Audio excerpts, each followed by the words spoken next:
We're going to start with Leslie Delaspore, who's following some breaking news for us at this hour. We had a deadly shooting in North Houston involving 2 teenagers. Leslie.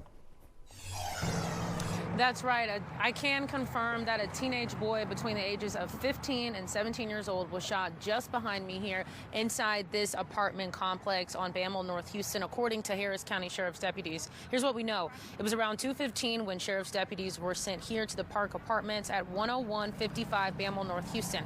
Once they got here, deputies found a Hispanic teen who had been shot, and they pronounced him dead on scene. Detectives say they started talking to witnesses, and they were able to detain a teenage suspect. Right now, detectives say they are working to determine a motive, but they do believe this was some sort of drug transaction. Take a listen to what authorities had to say earlier.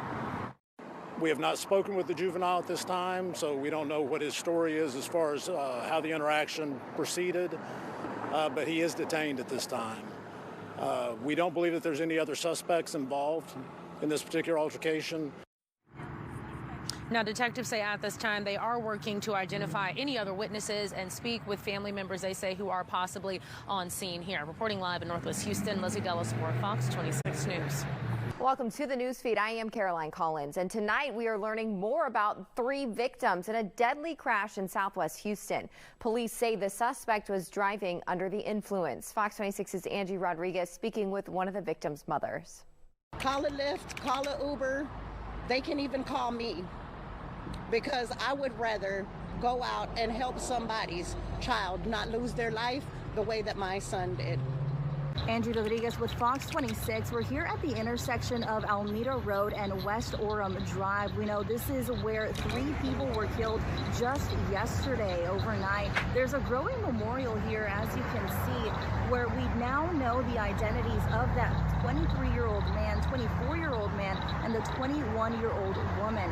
We spoke with the mother of that 23-year-old, better known as Trey, here in the community, and this is what she had to say. It feels like somebody ripped my heart out of my chest. They stole my son's future. They stole Chanel's future. They stole Davion's future. My son and 2 of his close friends simply went out to get something to eat. He was gone from my home for less than an hour, half a block from the house, with 2 of his close friends and a drunk driver coming from the club down here decided to speed with the headlights off. From what I was told, it was over 100 miles per hour. It's not only our kids' lives that's ruined, it's this person's family's life as well, I'm sure, because I'm sure now they've lost a family member too, because I will get justice for my son.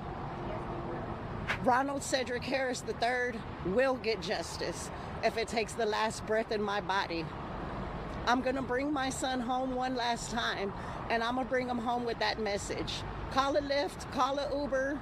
They can even call me, because I would rather go out and help somebody's child not lose their life the way that my son did.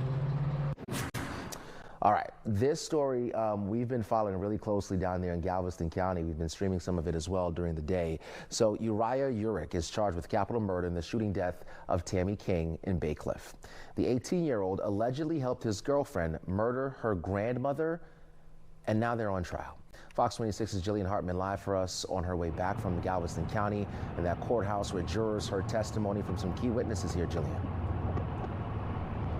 Yeah, so we're on our way back from Galveston. Uriah Urick is accused of murdering and robbing his girlfriend's grandmother, Tammy King. Now, his girlfriend was also charged with capital murder, and today in court, we heard from a key witness. Uriah's drug dealer took the stand, saying that Uriah paid him $1,000 to give the couple a ride out of town after they were wanted for murder. Now, take a look at this video. Investigators say that back in February, Tammy was found dead in her home, covered with a sheet in her bedroom. Her home appeared ransacked, several guns were missing, and her purse was emptied. A medical examiner testified today that Tammy died from a gunshot wound to the head and ruled her death a homicide. Now, Tara and her grandmother allegedly had an argument because Tara did not want to go to school. Investigators say they arrested a 3rd suspect in this case, Travis Hodge. Now, he was accused of driving the couple to Laredo, Texas to help them avoid law enforcement. He was charged with hindering apprehension, gun, and drug charges. He's currently behind bars and actually agreed with the state to testify. He shared details of his conversation with Uriah in court. Take a listen. I asked him what was going on. He said he really couldn't talk about it. I was like, what do you mean? He's like, it was self-defense. And I was like, what was self-defense? And then he just never answered again. And then he asked for a ride to Illinois, and I told him I couldn't take him to Illinois. And so after that, we kind of talked a little bit, and I was like, well, I could take you to like Mexico. Why was it you suggested Mexico versus Illinois? Because he was trying to go to Canada to the border. And I was like, well, you know there's a border that's closer. Now, Hodge also testified that Uriah gave him 2 guns, and one of them was allegedly the murder weapon. So the couple was caught by law enforcement, and Tara King, the girlfriend, again was charged with capital murder as well. The couple has been held without bond in the Galveston County Jail. Now, Uriah's trial will continue tomorrow. We will stay on top of this story, continue to cover it, and we'll have the very latest here on Fox 26. Back to you. Only on Fox tonight, 2 brothers suspected in several burglaries in the Heights neighborhood were sentenced to just 12 days in jail. 12. They were both free after just 6 days behind bars. Fox 26's Randy Wallace. He is live from the Criminal Justice Center with the exclusive. Randy. Yeah, Tom, now we first reported on the 2 brothers on Tuesday. Now we've learned the brothers were arrested, charged, and convicted in just a matter of days. 2 brothers are accused of being serial burglars. They're now behind bars. Police say they targeted multiple homes in the Heights and surrounding neighborhoods. Fox 26's Jillian Hartman is live in the area with new surveillance video. So, Jillian, did that video reveal anything if you had a chance to see it? Yes, and Constable Alan Rosen tells me that the brothers are career criminals, and they were caught on video stealing from porches and garages in and around the Heights here. In our report, we described the Linares brothers as career criminals. Would you agree with that? No ifs, ands, or buts. This woman is a victim of the brothers. She asked not to be identified. Literally within about 20 seconds, these guys drove by with their truck, helped themselves to a bike and a ladder from our garage, and drove off. And it was all caught on tape. All caught on tape, broad daylight. In 2014, Ruben Linares was sentenced to 8 years in prison for burglary and aggravated robbery. And in June of 25, both brothers pled guilty to felony theft. They were sentenced to 6 months in jail.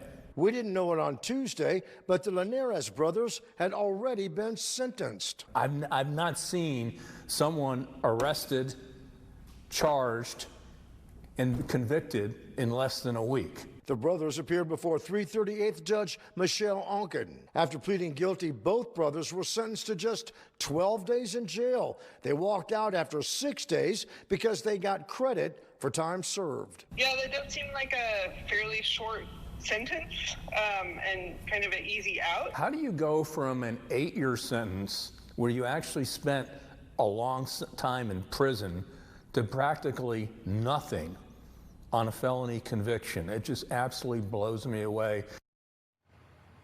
Now, we reached out to the court and Precinct 1 for comment. In a written response, the Harris County DA's office says public safety is paramount for the Harris County DA's office. Following the law, we secured felony convictions against the 2 defendants who stole a ladder and a bicycle. You can read the DA's entire response on our website. Reporting live from the courthouse, Randy Wallace, Fox 26 News.